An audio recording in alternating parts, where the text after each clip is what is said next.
미국에서 가장 많이 사용되는 단어는 뭐 누구나 다 알죠. 땡큐라고 하는 단어입니다. 그들은 선행을 베풀 때도 땡큐라고 할 뿐만 아니라 물건을 살 때도 산 사람이 났을 때 땡큐 하고 돌아간다고 합니다. 뿐만 아니라 모든 관공서의 공문에도 마지막 부분을 땡큐 포 이렇게 정리를 한다고 합니다. 모든 그 마트에는요 카드들이 절비한데 그 중에 사시사철 가득 채우고 있는 것이 바로 감사 카드라고 합니다. 이것이 뭐 우리나라에도 그반 이제 수입이 되어져서 비슷한 정도가 된 것 같습니다. 그런데요, 이렇게 땡큐가 생활화되어 있는 세상이지만 정말 진심으로 감사를 하는 삶을 살고 있는가? 우리 각자 스스로에게 질문을 해봐야 될 필요가 있습니다. 여러분은 부모님에게 진심으로 감사하다는 말씀을 들어본 적이 몇 번 정도 되십니까? 사랑하는 남편, 아내에게 정말 감사한 마음으로 밥을 차려 드리고 감사한 마음으로 돈을 벌어다 드리는 적은 얼마나 됩니까? 혹시 이 자리에서 말이죠, 여러분을 위해서 한 주간 말씀을 준비하고 여러분을 기도로 기다렸던 목사에 대하여서는 어떻게 생각을 하고 있습니까? 우리 하나님께서는요, 데살로니가전서 5장 18절에서 말씀하시기를 범사에 감사해라. 그것이 아버지의 뜻이라 했습니다. 골로새서 2장 6절에서 2장 7절에서 말씀하시기를 믿음에 굳게 서서 감사함이 넘치게 하라고 말씀을 하셨어요. 이 말씀은 부탁이 아닙니다. 설득도 아닙니다. 명령형으로 쓰여져 있습니다. 명령이라는 것은 타협을 하지 않는 것이죠. 그 명령에는 오직 예만 있을 수 있는 거예요. 그러므로 저와 여러분은 하나님을 우리의 왕으로 모시고 살아간다면 하나님의 이 명령 앞에 예하고서 가정에서나 직장에서나 교회에서나 어디에서든지 진정한 감사, 그냥 이빨린 땡큐가 아니라 진정하게 우러나는 감사가 생활화되어야 될 줄로 믿습니다. 그런데요, 솔직히 우리는 감사의 표현을 잘 안 합니다. 그냥 무덤덤하고 무감각합니다. 심지어 불평하고 비난하기도 합니다. 여러분 오늘 돌아가실 때 교회에서나 아니면 여러분의 가정에 가셔서 거울에 비치는 자기 얼굴을 가만히 한번 쳐다보십시오. 과연 내 얼굴에는 감사함이 살아서 나오고 있는 얼굴인가? 좀 더 세심하게 살펴볼 필요가 있습니다. 여러분 굳이 변명을 하자면 이럴 거예요. 오늘 나의 삶이 너무너무 고단합니다. 내 인생길이 재미가 없어요. 별로 좋은 일도 일어나지 않는다고요. 대체로 그래요. 우리 일과를 보면 우울한 일들이 많고 우울한 소식들을 많이 듣습니다. 그래서 세상을 살아가는 사람들은 당연히 우울한 표정으로 살아갈 수밖에 없어요. 하지만 우리는 이 세상에 살고 있지만 하늘에 속한 사람이요, 하나님의 백성으로 그분의 말씀을 따라 사는 사람이기 때문에 저와 여러분은 세상이 아무리 살기가 어려워도 들려오는 소식이 우울해도 우리는 감사가 넘치는 삶을 살아야 마땅할 것입니다. 어떻게 하면 감사가 넘치는 삶을 회복할 수 있을까? 회복할 수 있는 방법이 있어요. 그래서 이 감사라는 것은요, 뭐냐? 첫째, 이 감사라는 것은 하나님에 대한 신뢰의 고백이고 나를 의탁한다는 표현입니다. 하나님 감사합니다. 이 말은 내가 하나님을 믿습니다. 나는 하나님에게 나를 의탁합니다 하는 이 표현이라고요. 여러분 기독교 신앙이 뭐예요?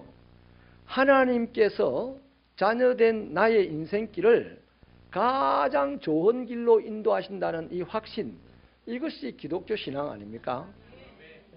비록 지금 나는 광야의 길을 걸어가고 있습니다. 내 삶은 고난 속에 있는 것이 사실이에요. 하지만 하나님께서는 이 모든 것들을 합하여서 선한 길로 좋은 일을 나에게 주실 것이다. 이거 확신하는 것이 우리 신앙 아닙니까? 다윗은 그렇게 했습니다.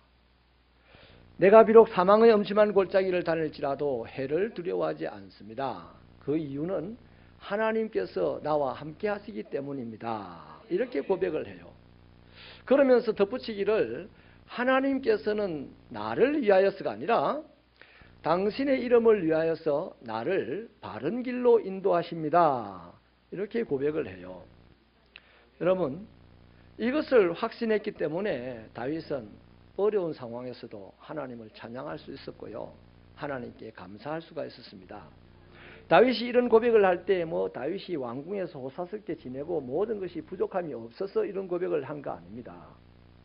다윗은 실제로 그 고백을 할 즈음에는 항상 생명의 위협을 받았고 광야를 이곳저곳 도망다니면서 헤매던 때였습니다. 그런데도 다윗은 하나님을 벌써 목자로 삼았어요. 그 목자로 삼은 하나님과 함께 이 죽음의 위협 앞에서 광야 이리저리 도망을 다니면서 내 죽을 형편을 바라보지 아니하고 나의 목자 되신 하나님을 바라보면서 그 하나님께 감사할 수 있었던 것이죠. 그러니까 그렇게 믿음을 가졌기 때문에 그렇게 심각하게 어렵고 심각하게 죽음의 위협을 당하는데도 하나님을 감사하고 하나님을 찬양하는 겁니다. 여러분, 우리는 하나님의 자녀입니다. 내가 하나님의 자녀라는 사실을 지금 모르는 사람이 있어요? 인정하지 않는 사람이 있습니까? 없어요. 우리는 다 하나님의 자녀입니다. 그러니까 지금 나는 광야의 길을 걸어간다고 할지라도 하나님의 자녀이므로 내 길이 어디로 연결되어져 있느냐? 내 길의 끝은 어디냐? 하나님이 약속하신 땅, 하나님이 약속하신 것, 하나님의 약속하신 축복이 내 가는 길에 연결되어져 있는 거예요. 아멘이십니까? 그 나에게 이런 확신이 있다면 우리는 어떤 형편에 처하여 있다 할지라도 하나님께 감사할 수가 있어요. 그래서 탈무드에는 이런 글이 기록되어져 있습니다. 만약에 한 다리가 잘렸으면 하나님에게 두 다리가 잘리지 않은 것을 감사하세요. 만약에 두 다리가 다 잘렸으면 목이 꺾이지 않은 것을 감사하세요. 만약에 목이 꺾여졌다면 더 이상 걱정할 것이 없습니다. 내가 이러려고 예수 믿었나요? 내가 다리 잘리려고 예수 믿었나요? 내가 두 다리 잃으려고 예수 믿었나요? 내가 목숨 잃으려고 예수 믿었나요? 그러려고 예수 믿어야 진정한 믿음이 되는 겁니다. 그 믿음의 선을 넘어서지 못하면 하나님의 기적 보고 싶으나 볼 수가 없어요. 여러분, 내 목이 끊어지면 왜 걱정할 일이 없습니까? 내가 죽으면 만나야 할 분이 하나님입니다. 하나님을 만났는데 더 이상 무엇이 필요하단 말이겠습니까? 우리는 하나님을 만날 것을 믿어요. 하나님을 사랑한다고 고백해요. 그러나 내 손해보면 안 해. 내가 어려워지면 안 해. 오늘 이런 그리스도인이 너무 많기 때문에 1000만 명이면 뭐하고 800만 명이면 뭐합니까? 두세 사람이라 할지라도 내 모든 것을 다 잃어버린다 할지라도 이 세상에서 나는 하나님을 나의 목자로 삼았으니 나의 가는 그 길의 끝에는 나를 위하여 죽어주신 예수님이 영원한 생명을 가지고 계신다. 그거 가지고 살아가는 사람은 세상 능히 이깁니다. 살아내는 거예요. 아멘입니까? 여러분, 감사라는 것은 우리 앞에 일어나는 일 가운데 모든 일들이 하나님께서 나에게 행하신 일이라고 인정하는 것입니다. 그러니까 감사가 되는 거죠. 하나님이 하시는 일을 내가 인정하지 못하면요, 감사가 불가능합니다. 감사가 안 되는 사람이 찬양한다고요? 이 자리에 계신 분 혹시요 감사가 안 되는데도 찬양할 수 있다고 생각합니까? 그 하나님이 안 받으시는 찬양이에요. 감사가 될 때 우리는 진정으로 마음에서 우러나는 찬양이 될 수 있고, 그것을 시편에서는 내 영혼아 여호와를 찬양하라 하는 그 찬양입니다. 여러분, 그래서 찬양과 감사는요, 절대 떨어질 수 없는 밀접한 관계에 있는 거예요. 성경에 감사라는 단어가 178번이 나온다고 합니다. 그 중에 72번이 시편에서 나와요. 이 시편의 원어의 뜻은 뭐냐면, 원어로 시편을 뭐라고 하냐면 찬양입니다. 태훌림이라 해가지고 찬양입니다. 이렇게 시편 찬양에 감사가 많이 나오는 것은 그냥 우연의 일치가 아니고요. 오늘 이 시대를 살아가는 시편을 읽는 사람들에게 무언가를 의도하는 바가 있습니다. 바로 그거요. 감사가 없으면 찬양이 헛되다 하는 것입니다. 그 진정한 감사를 드려야만 하나님이 받으시는 찬양을 할 수 있다 하는 거예요. 그러므로 사랑하는 여러분, 감사가 없다면 곧 내가 예수를 믿는다고 하지만 내 인생 가운데 일어난 모든 일들, 하나님이 행하신 일들을 인정하지 않는 것과 신뢰하지 않는 것과 똑같습니다. 그 사람의 인생은 결코 하나님에게 맡기지 않습니다. 교회 안에 와서 봉사를 하고 예배를 드리지만 감사가 없는 사람은 하나님을 예배하지만 하나님께 자기 인생을 안 맡깁니다. 미래에 대한 기대가 없습니다. 그런 사람들의 인생을 갖다가 단도직입적으로 말하자면 교회에 왔으나 불신앙인입니다. 새벽교회 성도들은 하나님이 인정하는 신앙인이 되시기를 축원합니다.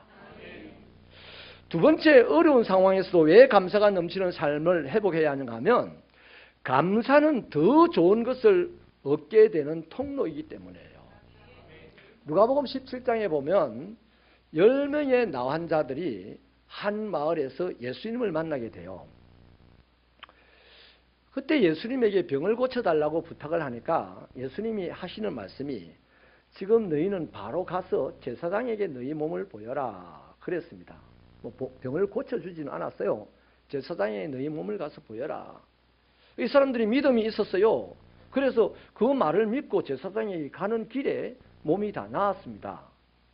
그래서 그 10명 중에 9명은 너무 좋아서 어디론가 갔어요. 자기 볼 일들을 보러 갔죠. 근데 그중 유독 사마리아 사람 한 사람만 다시 되돌아와서 예수님 앞에 와가지고 하나님께 영광을 돌리면서 예수에게 엎드려서 감사하다고 말씀을 드립니다. 그때 예수님께서 뭐라고 말씀을 하시냐면요, 기가 막힌 말씀을 하시죠. 가라, 내 믿음이 너를 구원하였다, 이렇게 말씀을 합니다. 이게 무슨 말입니까? 보십시오. 병고침을 받은 9사람은 예수 믿고 병고침을 받았어요. 그런데 그 길로 떠났습니다. 근데 한 사람은 돌아와서 예수님께 예수를 믿고 병고침을 받고 감사하여서 예수께 돌아와서 감사를 하였더니 예수님이 구원을 선포해 주셨습니다. 9명은 예수님에게 육체의 복을 받았어요. 1명은 예수님에게 영혼 구원의 복을 받았습니다. 오늘 이 세상의 그리스도인들이 육체의 복을 받겠다고 예수 믿는 사람은 50점이에요. 낙점이다. 내가 영혼의 구원을 받겠다고 예수를 믿는 사람은 육체의 구원도 받습니다. 이게 바로 진짜 그리스도인의 신앙생활인 것이죠. 그래서 여러분, 감사를 하면 축복을 덤으로 더 받는다는 것이 되는 거예요. 저는 목사로서요, 성도들을 이렇게 살펴보면서 성도들 가운데 유독 감사가 없는 성도들을 보면요, 제 마음이 참 불안해지고 안타깝습니다. 왜냐하면요, 우리 신앙생활은 마지막 날 주님에게 도착하는 것까지가 신앙생활입니다.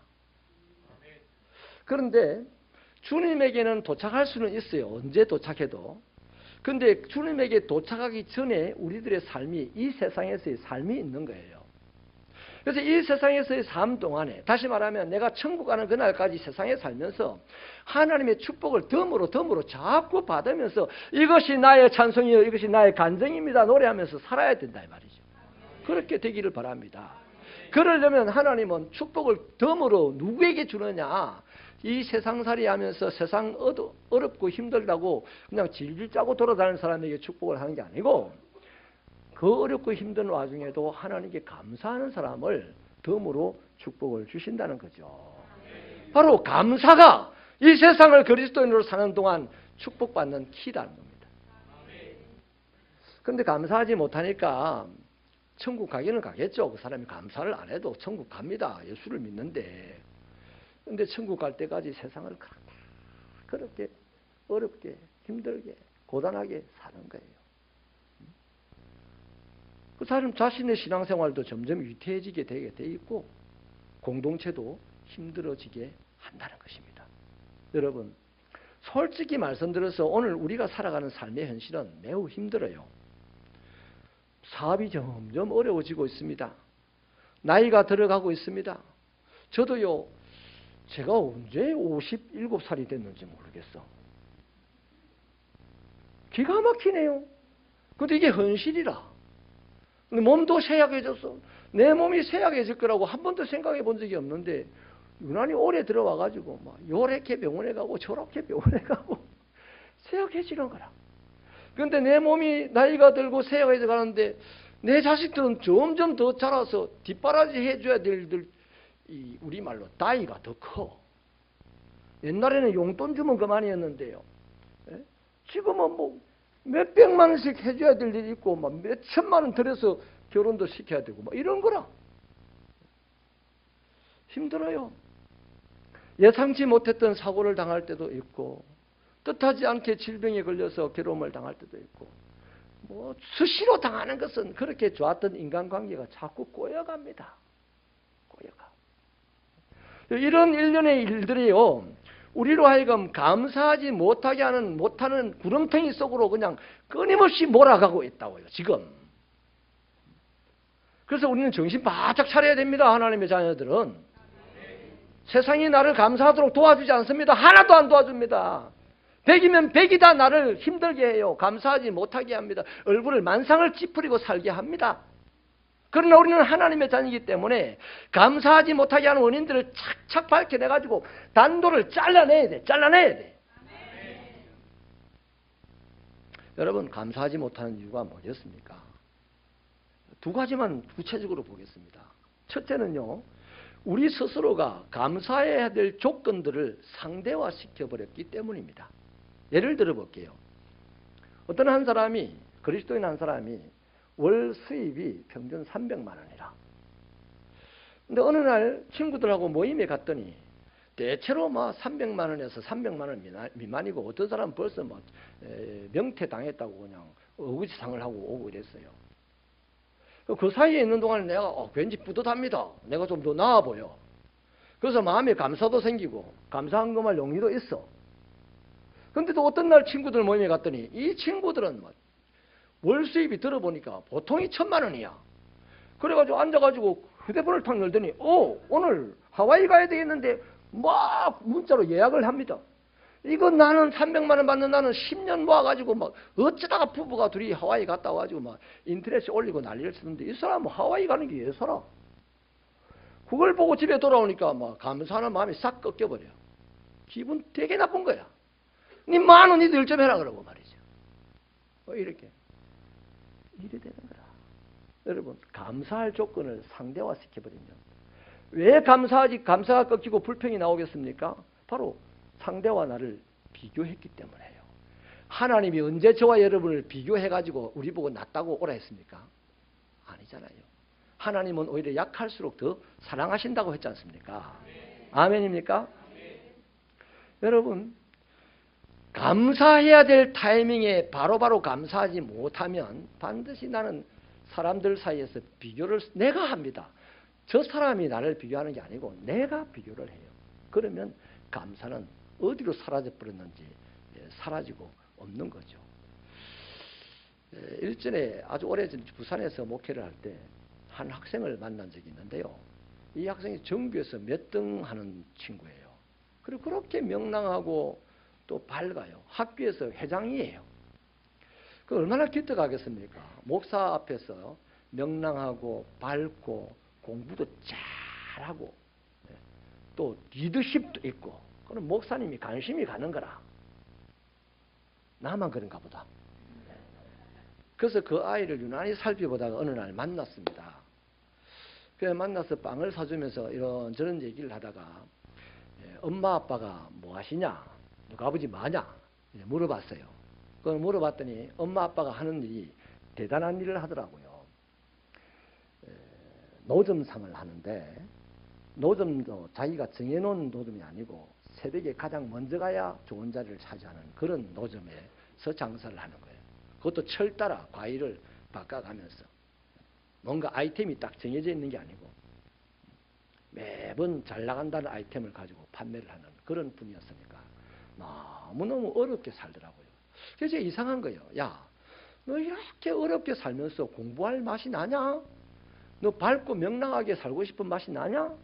그 회장을 말하냐? 어렵고 힘들어서 돈도 많이 들어갈 텐데. 너가 아빠 엄마가 학교에 한번 왔냐? 한 번도 안 왔어요. 그래. 어떻게 그렇게 할 수 있어? 너 신기하다 야 이러니까 이 친구가 정색을 하면서 제게 딱 이런 말을 해요. 목사님, 우리 엄마 아빠가 얼마나 훌륭합니까? 우리 아빠가 내 하나 잘 키워보겠다고 그렇게 어려운 상황에서 열심히 사시는데 내 우리 엄마 아빠 생각하면 감사하지 않을 수가 없어요. 그래서 우리 엄마 아빠를 기쁘시게 해드릴 일이 뭘까 생각을 해보니까 내 열심히 공부해야 되고 내 착하게 살아야 되고 내 명랑하고 밝게 살아야 되고 내가 이래봐도 회장쯤은 돼야 되지 않겠습니까? 아이고 이 애한테서 이런 말이 나오는데요. 나도 사실 안 그랬거든요. 저는 어릴 때 그랬어요. 우리 아빠는 뭐 도대체 시골에서 태어나가지고 서울에서 태어났으면 좋았을걸. 우리 아빠에 대해서 별로 좋은 생각을 안 가졌거든요. 그런데 이 학생은 대단한 거예요. 그래서 이 집에 가봤더니 예수를 안 믿는 분인데도 불구하고 이 학생만 교회를 나오는데도 불구하고 그 집에 가니까 예수 믿는 어떤 누구의 집보다도 목사의 집보다도 더 웃음꽃이 피어나고 더 즐거운 소리가 넘쳐나더라고. 비록 찬송 소리는 없었어도 웃는 소리가 그 집이 천국이세. 여러분, 그런 겁니다. 그 아이는 틀림없이 살펴보진 않았지만 훌륭한 인생으로 지금 살아가고 있을 것입니다. 여러분, 이 아이는 저급반의 다른 아이의 아버지와 자기 아버지 비교하지 않았습니다. 오로지 자기를 위해서 수고하는 그 아버지 엄마를 바라보면서 감사가 꺾이지 아니하였으니 비록 형편이 어려워도 자기를 위하여 학교에 한 번도 못 와줘도 그 아빠 생각하면서 열심히 공부하고 밝고 명랑하게 살고 리더십을 발휘하는 아이가 되더라 이겁니다. 여러분, 정말 감사해야 될 시간에요. 비교하면 감사가 꺾이게 되고 그 다음에 필연적으로 따라오는 것이 있으니 그건 내 인생의 불행입니다.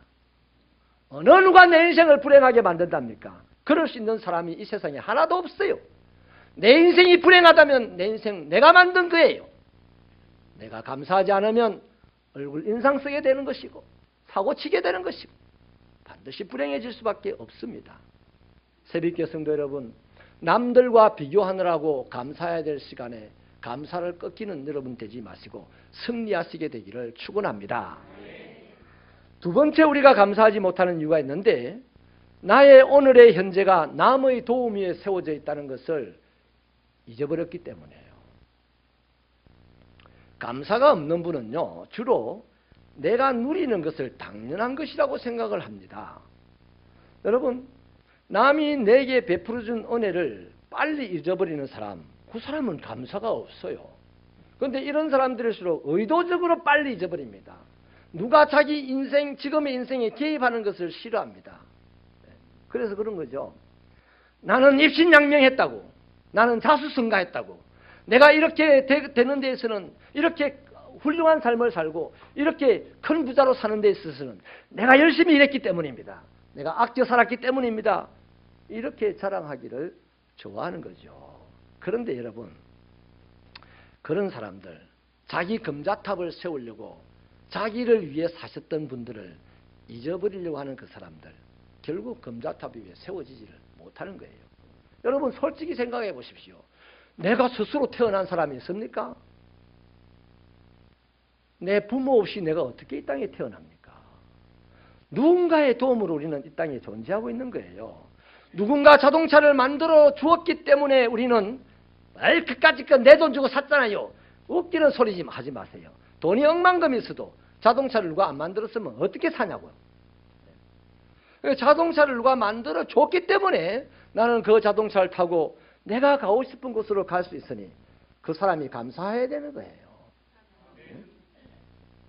누군가 휴대폰을 만들어 주었기 때문에 나는 지금 이곳에 앉아서도 지구 반대편의 소식을 쉽게 들을 수가 있는 거예요. 그렇지 않습니까? 누군가 농사를 지어서 곡식을 만들어 주었기 때문에 내가 오늘 맛있는 음식을 먹을 수 있는 겁니다. 내 돈이 있는 건 뒷문제예요. 뒷문제예요. 여러분, 더 기본적으로 생각해 보십시다. 하나님께서 건강을 주셨기 때문에, 하나님이 공기를 주시지 않았다면, 하나님이 물을 주시지 않았다면, 또 누군가 나를 위하여 기도해 주지 않았다면 내가 어떻게 하나님의 자녀로 오늘 이 땅에서 살아갈 수가 있겠습니까? 네? 그러므로 우리는 다 누군가의 도움으로 살고 있다는 것을 인정해야 돼요. 그래서 모든 것이 다 감사할 일입니다. 뿔이라는 소설의 작가인 헨리라는 사람 있죠. 알렉스 헨리라는 이 사람은 자기 사무실의 벽에다가 그림 한 점을 그려놓았는데, 그 그림이 무슨 그림이냐면 두꺼비 한 마리가 높은 담장 위에 올라가 있는 그림이에요. 사실 우리가 알다시피 두꺼비는 직각의 담장으로 못 올라갑니다. 누군가 올려놓고 그림을 그린 거예요. 그래서 이 헨리에게 왜 이런 그림을 벽에 걸어두었습니까? 라고 묻자 헨리가 하는 말이, 저는 내가 잘났다는 생각이 조금이라도 들 때마다 저 그림을 보면서 내가 이 순간까지 오게 된, 이 위치까지 오게 된데 도와주신 우리 부모님, 우리 학교 선생님, 우리 교회 목사님, 내 이웃에 나를 친절하게 대했던 그 이웃들, 그분들을 생각하며 감사합니다. 뿔이라는 소설이 그냥 나왔겠습니까? 이렇게 생각하며 감사하는 마음으로 살았기 때문에 그 아름다운 소설이 나오게 되는 것이에요. 그래서 여러분, 띵크와 땡크는요, 같은 어원을 가지고 있는 거예요. 여러분, 우리의 상황이 지금 최악이라 할지라도 반드시 감사할 것이 있습니다. 포기할 수 없고 잊어버릴 수 없는 감사거리가 있다고요. 뭡니까?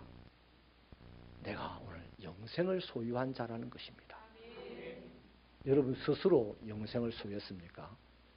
세상 최고의 권력자였던 진시황은 스스로 영생을 소유하려고 몸부림치다가 제명에 못 살고 죽었어요. 일찍 죽었어요. 여러분, 이 영생을 얻다는 것은 영원히 죽을 수밖에 없는 내가 예수께서 대신 죽어주시고 선물로 주신 거지 않습니까? 그러니 이보다 더 큰 감사의 제목과 그 더 큰 감사의 이유가 어디 있겠습니까? 예수 믿는 사람이 이것을 잊어버리고 말이죠, 감사를 포기한다면 그 예수 믿는 사람 아니죠. 불신앙이죠. 맞아요?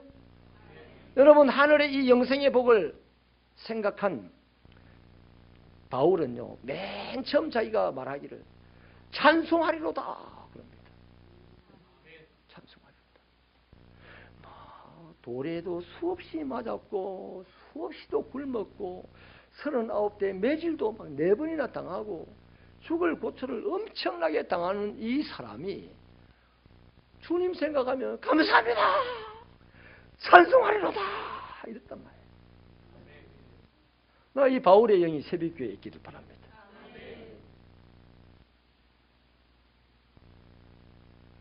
찬송하지 않을 수가 없어요. 감사하지 않을 수가 없어요. 내가 영생을 소유했다는 걸 생각합니다.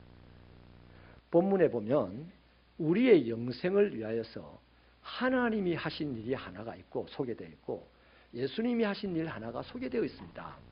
먼저 하나님이 하신 일이 뭡니까? 한번 따라하십시다. 하나님이 나를 인도하셨다. 믿습니까? 목사님, 내가 오늘 세수하고 옷 갈아입고 열심히 달려왔는데요, 이러면 예수 믿는 사람 아니에요.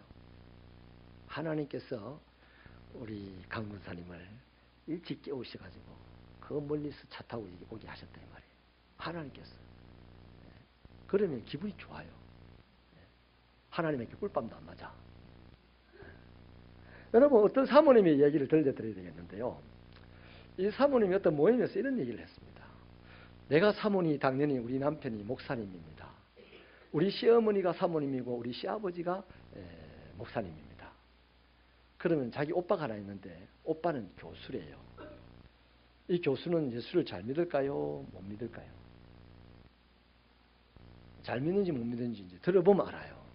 교회는 다닌데 교수님이 되었대요. 좋은 집안 환경에서 살아서 교수님이 되었대요.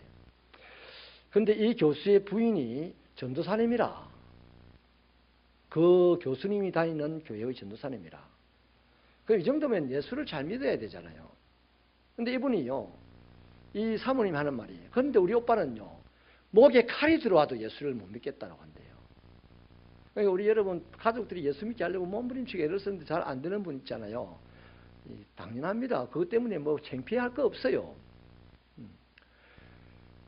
교회는 지금 다니는데 절대로 내가 예수 못 믿겠다는 거예요. 그건 뭐 맞아요. 그런 분이 예수입니다. 예수 믿는 것이 쉬운 줄 압니까? 목에 칼이 들어와도 예수를 못 믿는 게 그 예수입니다. 아니 2000년 전에 죽으신 예수가 십자가를 지고 너희를 위해서 죽었다 하지만 그걸 이 머리로 어떻게 이해할 수 있습니까? 뭐 믿을 수 없어요. 그런데 여러분 한번 생각을 해보세요. 우리는 이 쟁쟁한 목사님들의 집안, 뭐 권사님들, 장로님들의 집안도 아니라 우리 집안은. 그런데 뭐 목에 칼을 대고 뭐 예수 안 믿으면 죽인다는 사람도 없어. 이쑤시개 갖다 대놓고 예수 믿으라고 뭐 하는 사람도 없어. 우리를 보고. 그런데 우리는 이렇게 예수를 잘 믿어. 열심히 교회 나와서 주님의 나라를 섬기고 있어. 이거 뭘로 설명을 할 수가 있나요? 하나님이 나를 인도하셨기 때문입니다. 하나님. 그 어떤 사람은 전부 다 예수 믿는데 그 한 사람만 하나님이 인도 안 했어. 어떤 집은 아무도 예수를 안 믿는데 하나님은 그 한 사람만 인도하셨어. 어디에? 예수 십자가 앞으로.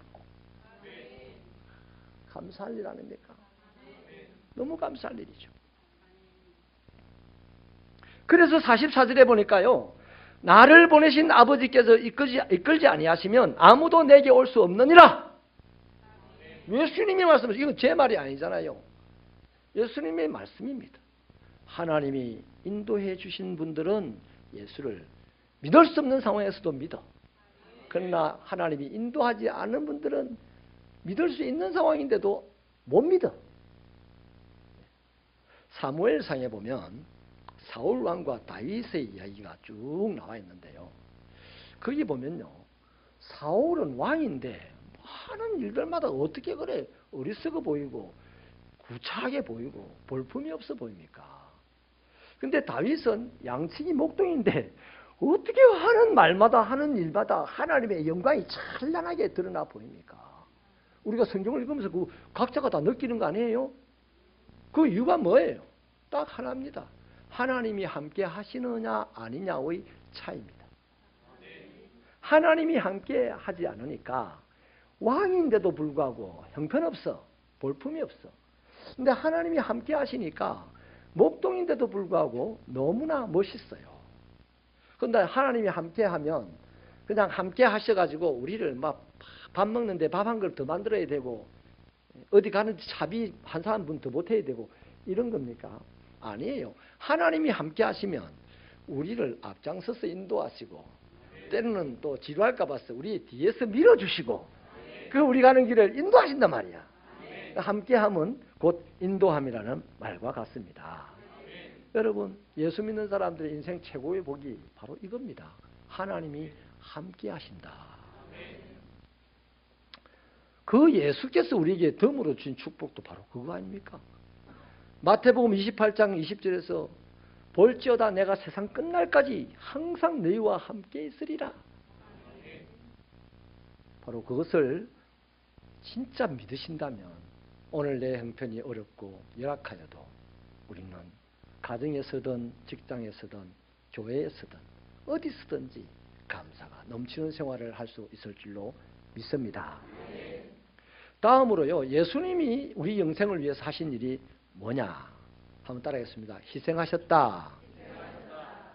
예수님은 48절에서 말씀하시기를 내가 곧 생명의 떡이다 라고 하셨고 51절에서는 나는 하늘에서 내려온 살아있는 떡이니 사람이 이 떡을 먹으면 영생하리라 내가 줄 떡은 곧 세상의 생명을 위한 내 살이니라 하시니라. 이렇게 말씀을 하시죠. 여러분, 떡은 우리가 즐겁게 먹는 것입니다. 물론 이 말을 유대인들은 이해할 수가 없다고 했습니다. 그도 그럴 것이 사람의 살을 먹는다는 것은 너무 엽기적인 일이잖아요. 그런데도 예수님은 인자의 살을 먹지 아니하고는 너희 속에 생명이 없다라고 말씀을 하시죠. 그럼 이 말씀의 의미가 뭐냐는 거죠. 이 말씀의 의미는 너희가 떡을 먹고 잔을 마실 때마다 그건 예수님을 전적으로 믿음으로 받아들인다는 겁니다. 예수님의 행위, 예수님의 말씀, 예수님의 인격을 내가 이 떡과 이 잔을 마시면서 내 안에 전적으로 받아들인다는 얘기입니다. 그러면 그 떡과 그 떡은 예수님의 희생을 담보하는 것이죠. 그냥 찰떡, 시루떡 이런 게 아니고 예수님의 희생이 담긴 떡이다 이 말이죠. 여러분, 우리는 떡을 먹으면 좋아요. 주로 잔치할 때 떡을 먹습니다.